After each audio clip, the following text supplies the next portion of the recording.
Bonjour à toutes et tous, j'espère que vous allez bien. On se retrouve aujourd'hui pour cette troisième vidéo de la semaine spéciale horreur Halloween. Alors je sais, du coup les vidéos sortent un peu en retard, mais comme je vous l'avais dit dans une vidéo qui est sortie hier soir, d'ailleurs je vous remercie pour vos messages de soutien et de compassion. Ça fait très plaisir de se sentir soutenu et de se sentir compris, étant donné que je sais que beaucoup de mes collègues youtubeurs sont très souvent dans le même cas. Donc déjà merci pour ça. Je vous informe donc qu'il n'y aura malheureusement pas beaucoup de montage dans cette vidéo, enfin pas beaucoup d'extraits de vidéos, etc. parce que sinon YouTube va encore striker mes vidéos, cette vidéo, et donc du coup je vais devoir la reporter. Du coup on aura encore du retard, et déjà que j'ai beaucoup de retard dans mon planning, étant donné qu'aujourd'hui normalement j'aurais dû vous parler de Ghost of Mars de John Carpenter, et que demain la semaine aurait dû se conclure avec The Mist de Frank Darabont, mais que du coup Ghost of Mars sera reporté demain et The Mist lundi. Voilà, du coup tout est chamboulé, tout est détraqué. Mais bon, ça c'est la faute à YouTube, donc il ne me permet pas donc de sortir mes vidéos comme je l'avais prévu à l'heure où je l'avais prévu, voilà, parce que vous avez donc eu Esther donc jeudi matin au lieu de mercredi soir. Du coup la maison de cire, la vidéo, donc j'ai fait appel et j'attends du coup que ça soit contesté pour que la vidéo soit mise en ligne. Donc la maison de cire, vous auriez dû la voir jeudi soir, mais du coup j'ai tenté une remise en ligne donc hier, mais ça n'a toujours pas marché. Enfin bref, c'est un gros bordel. Je vous ai expliqué donc tout ça hier soir. Voilà, j'ai tenté de me justifier, d'expliquer un maximum les choses pour en sorte que de vous informer de ce qui se passe. Voilà, que YouTube a complètement pété un boulon et que du coup mon planning on s'en est retrouvé chamboulé. Mais bon, une vidéo vous expliquant tout ça a été donc publiée hier soir. Donc écoutez, si vous ne l'avez pas encore vu, je vous invite à aller la voir et vous comprendrez qu'il y a un sacré bordel. Mais bref, gardons la tête haute, et aujourd'hui c'est une question de Freddy contre Jason, sorti en 2003, réalisé par Ronnie Yu. Donc c'est un réalisateur que je ne connais pas très bien, et je me suis un peu renseigné sur sa filmographie. Il a pas fait grand chose, enfin peut-être que vous avez vu certains films de Ronnie Yu. Si c'est le cas, donc dites-moi s'ils sont bons. Mais bon, à première vue, pour réaliser un film aussi nanardesque, oui, disons-le clairement, hein, c'est une sorte de gros nanar, voilà, un crossover, voilà, devant lesquels donc les plus gros fans, entre parenthèses, de slasher et de Krog Minton, donc c'est Stasi. Mais bon, cela dit, on est très proche du gros nanar, de la bouse. Mais bon, on y reviendra. Avec Robert Englund, donc qui incarne pour la dernière fois donc Freddy Krueger. D'ailleurs, je dois dire que pour avoir vu un ou deux Freddy, il est vraiment toujours très bon. Ça, c'est peut-être l'un des seuls atouts qui peuvent valoriser le film. C'est vraiment l'impression de Robert Englund. Donc pareil pour celui qui joue Jason Voorhees, donc Ken Kirkzunger, il est vraiment très bon. Enfin, les deux sont excellents. En plus là, on a vraiment donc ce fameux crossover entre ces deux mastodontes, ces deux croque-mitaines extrêmement flippant, etc. Je dois reconnaître qu'à ce niveau-là, ça fonctionne très bien. Niveau casting, on a Monica Kenna, donc qui joue donc l'héroïne du film Laurie, que je trouvais plutôt attachante. Collie Rowland, donc qui joue donc une amie donc de Laurie. Alors Monica Kenna, vous avez pu la voir dans la série dont j'avais déjà parlé pour adolescents, donc Dawson's Creek, où elle y jouait donc Abby Morgan, une espèce d'ado un peu rebelle, donc qui cassait un peu les pieds à tout le monde au lycée donc de Capside. Et elle a joué dans les très grands films avec Al Pacino et Keanu Reeves, l'associé du diable. Et oui, donc si vous voulez la personne, bon, ne serait-ce que dans un petit rôle, vous pouvez donc la voir ici. Bienvenue dans mon cauchemar. Alors avant d'attaquer donc cette critique donc plus en détail, donc j'aime préciser que je n'ai vu aucun autre opus donc de la saga Vendredi 13 et des Griffes de la Nuit. Voilà, je ne connais rien du tout à ces sagas respectifs, mais voilà, donc j'ai choisi ce film parce que je me dis que ce serait plutôt drôle de s'attaquer pour Halloween un crossover entre deux croque-mitaines assez populaires, à savoir donc Freddy Krueger et Jason Voorhees. Voilà, je les connais de nom, hein, voilà, je sais qu'ils sont assez appréciés dans le genre slasher, film gore, film de genre, etc.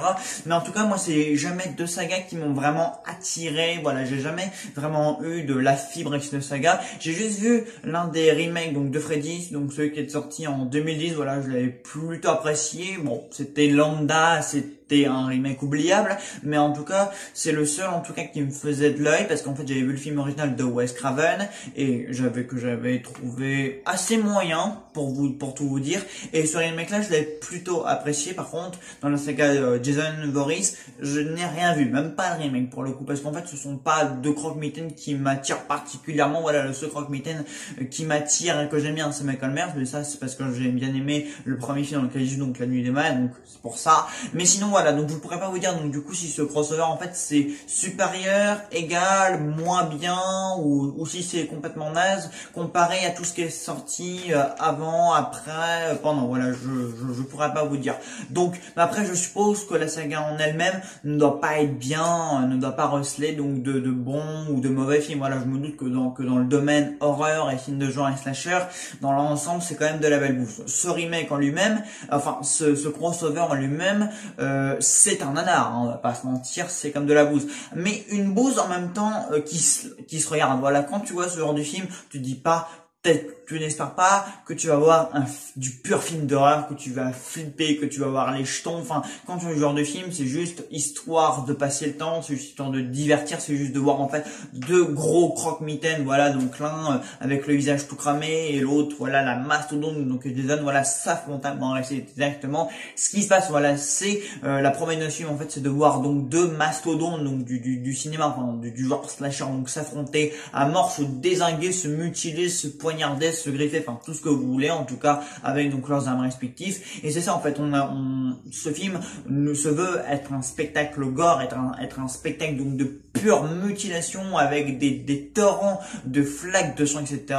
Et c'est exactement ce que le film est en tout cas. Alors après c'est vrai que derrière il y a une histoire, hein, voilà, donc on a un espèce de groupe d'ados avec pour le coup une héroïne attachante, donc Monica Cana, et je l'ai bien aimé pour le coup dans Laurie. Alors non, pas Laurie Strode comme dans la saga Halloween, même si peut-être un clin d'œil, je ne sais pas, mais en tout cas j'ai plutôt bien aimé cette jeune héroïne Laurie, puisqu'en plus elle va avoir du coup un lien du coup avec Freddy, étant donné qu'il va y avoir une intrigue avec sa famille, un rapport avec Freddy. Enfin bref, ils ont essayé de construire quelque chose autour de tout ça. Mais voilà, quand j'ai bien, bon, je vais pas dire que j'ai aimé, parce que pour aimer ce genre de film, il faut vraiment être un grand fan du genre slasher.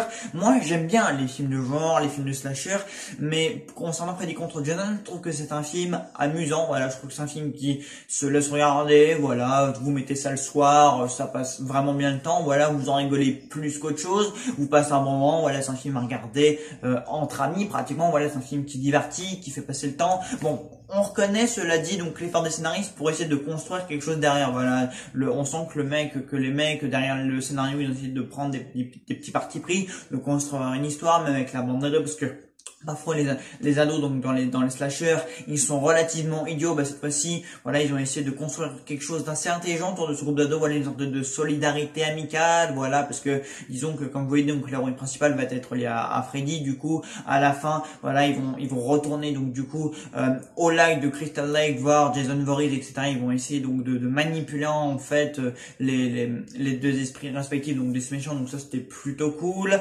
Ils ont essayé donc de nous faire avoir de l'empathie pour ces personnages, voilà, parce qu'évidemment on se doute bien que quelques-uns de ces adolescents vont y passer. On ne s'y trompe pas, effectivement, il y en a certains qui sont tués avec une telle violence, mais c'est tellement exagéré en fait niveau sang, niveau gore, que ça en est presque marrant. Par exemple au début, voilà, il y a deux personnages qui sont en train d'avoir un rapport, et donc du coup juste après, donc la nana va prendre sa douche et le mec, bah voilà, il se fait buter donc dans le lit. Après du coup on a Jason, voilà, qui replie le lit, et du coup le mec il se fait littéralement écrabouiller en deux. Bon, cela dit, c'en est tellement exagéré que c'en est drôle en fait, c'est risible. Voilà, bon, encore une fois, quand tu regardes ce genre de film, tu t'attends pas à avoir un truc sérieux, voilà, qui va vraiment t'impacter psychologiquement. Voilà, tu mets ça parce que c'est sympa, parce que tu sais que ça va être gore, parce que tu sais que ça va être un pur spectacle, un pur défouloir, en fait, une purgatoire, tout simplement. Voilà,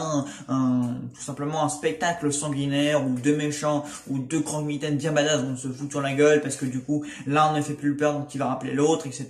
Mais du coup ces deux-là vont s'affronter. Bon, cela dit, encore une fois, je reconnais donc que ces deux croque-mitaines sont plutôt bien interprétés. Comme je disais, Robert Englund, bon bah du coup il signe un film testamentaire puisque c'est sa dernière prestation dans le rôle de Freddy, et je trouve qu'il le joue toujours aussi bien. Voilà, il est plutôt flippant. Voilà, leurs costumes respectifs sont plutôt bien foutus, je dois le dire. Bon voilà, ils font le taf. Voilà, en tant que croque-mitaine, scènes et figures emblématiques donc du cinéma d'horreur des années 80-90, ils font vraiment le taf. Voilà, je veux dire, quand ils se battent à mort tout simplement, mais c'en est génial quoi. Quand Freddy par exemple, il va mutiler, ou il y a une scène par exemple où avec ses espèces de pouvoirs, voilà, il va balancer comme ça Jason Voorhees, voilà, dans son ignore, voilà, il va le manipuler, il va le cogner, il va le faire rebondir, c'est du n'importe quoi, voilà, c'est un spectacle, mais c'est du n'importe nawak, mais on aime, en fait, c'est pour ça qu'on voit le film, voilà, encore une fois, c'est ça, en fait, c'est jouissif, c'est exaltant.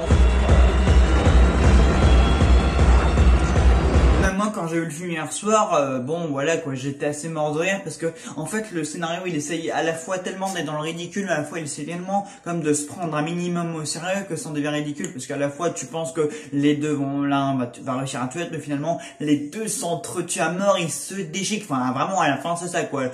Jason Voorhees il pisse le sang, Freddy se fait démembrer partout, enfin bref les deux ils essayent vraiment de se mutiler, de se tuer à mort, mais finalement aucun des deux n'arrive à buter l'autre en fait, parce que c'est ça en fait qui est le plus intéressant quoi. Le film s'appelle Freddy contre Jason, donc logiquement la partie la plus intéressante c'est les scènes du coup où les deux se bastonnent comme pas possible, mais voilà quoi, le scénario il essaie tellement de nous faire croire à cette baston à mort que ça en devient très drôle. Mais bon, c'est un peu pour ça que le film est reconnu pour son ridicule, parce que c'est une purge, voilà, même si on essaie de construire encore une fois une histoire autour avec les adolescents, avec Chloé, voilà, comme une intrigue avec Freddy encore une fois. Bon, ils ont essayé vraiment de construire quelque chose même avec les flics, etc. Bon, il y a une notion qui est plutôt bien gérée en fait, voilà en fait, donc c'est ils vont jouer en fait avec les cauchemars, etc. Le fait qu'ils ne doivent pas s'endormir pour essayer du coup que Freddy ne puisse pas les tuer, etc. Enfin bref, ils vont essayer de jouer beaucoup sur ça, sur la psychologie des personnages. Je t'en connais que Monica Canal joue vraiment très bien. Je pense que c'est avec Robert Englund niveau prestation d'acteur et niveau personnage, je pense que c'est elle qui a le plus de prestations. Je pense que c'est elle qui s'en sort le mieux tout simplement.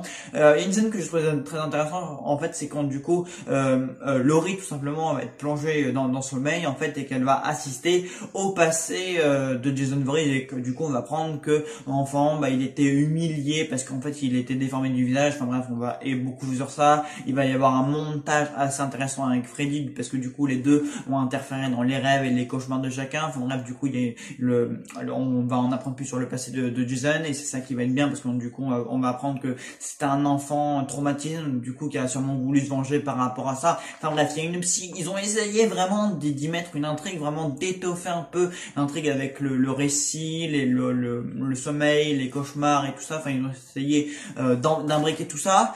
Parfois ça marche, parfois ça ne marche pas, parfois tu comprends plus rien parce que c'est un peu n'importe quoi, voilà, parce que du coup Freddy va intervertir avec ses rêves et ses cauchemars là. Après du coup Laurie elle va galérer à se réveiller.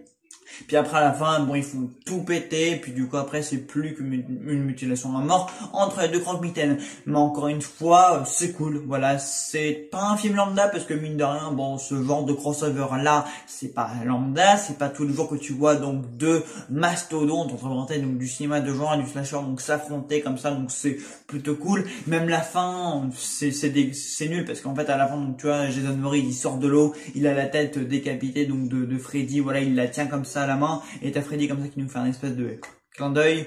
Bon, même ça en fait, même sur la touche finale, le film ne se prend même pas au sérieux en fait. C'est limite si Freddy lui-même ne va pas faire un clin d'œil face caméra et qu'il va briser le quatrième. Enfin bref, des fois on en est même à des niveaux de purge et de nanardesque. Ça en est vraiment, mais c'est très drôle, voilà, et c'est pour ça que j'ai choisi entre autres ce film, et que c'est cool que vous l'ayez sélectionné, puisque voilà quoi, c'était drôle à parler. Je savais qu'il y allait avoir une purge, donc au final je peux pas être déçu. Voilà, comment attendre quelque chose de bien de ce genre de film là, voilà, c'est une purge, c'est un purgatoire, c'est divertissant, c'est exaltant, voilà. Des fois ils essayent tellement de quand même se prendre au jeu, et de quand même nous prendre au jeu, que c'est vraiment ridicule, mais c'est ça qu'on aime en fait. C'est des fois les films sont tellement ridicules que c'est pour ça qu'on les aime quoi. Il y a des nanars comme ça, mais il y a des crossovers qui sont drôles, voilà. Des fois ils se sentent des idées dont on ne sait pas d'où, voilà. Des fois ils font tout péter parce qu'ils savent pas comment conclure une scène ou un film, du coup ils font tout péter, les adolescents du coup après ils vont sauter dans l'eau et réapparaître juste après. Voilà, du coup après on va avoir Laurie donc qui va se saisir donc du bâton de Jason et du coup elle va décapiter Freddy. Voilà, et après donc on a Jason qui va surgir de l'eau et qui va poignarder une dernière fois Freddy, et du coup les deux vont partir dans l'eau. Après on a donc les deux adolescents qui font tout péter, enfin bref, parce que Laurie va absolument venger son père qui leur a foutu du coup une vie de merde, parce qu'on va avoir même une révélation qui vont vraiment essayer d'aller loin parfois, tu te dis ils essayent même de faire ce genre de choses, enfin, c'est vraiment très drôle. Mais pour Halloween c'est le genre de film qui peut bien convenir. Voilà, si vous voulez un bon film à voir avec votre entourage, avec vos amis, avec voilà, si vous voulez voir un bon film la nuit, etc., ou à l'heure d'une soirée, et bien écoutez, celui-là peut parfaitement convenir. Voilà, il fait pas peur, même ceux qui n'aiment pas trop les films gore ou les films de genre, bah vous pouvez regarder ça parce que ça pose pas de problème en fait. C'est tellement sur-exagéré en fait, et il y a tellement pas de palpitations ou de scènes vraiment terrifiantes. Enfin, c'est pas un film qui fait pour faire peur, c'est juste un film encore une fois qui divertit.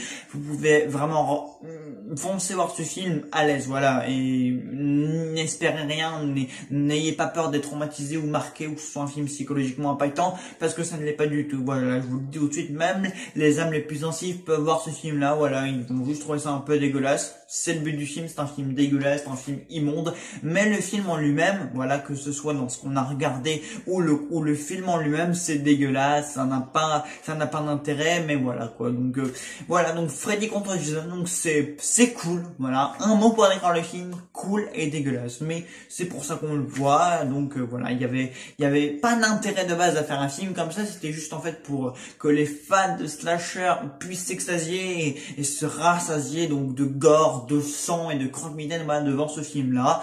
Voilà, on quelques acteurs font encore une fois le taf. Robert Englund joue bien. Pareil pour Jason Voorhees, c'est cool de le voir. Donc voilà. Donc j'espère que la vidéo vous aura plu. Voilà, donc n'hésitez pas du coup à me dire dans les commentaires ce que vous pensez de Freddy contre Jason. Et nous, on se retrouve donc normalement donc demain dans la journée donc pour Ghost of Mars de John Carpenter. Et là pour le coup, on a quelque chose de beaucoup plus intéressant à traiter. Salut à tous. Freddy contre Jason.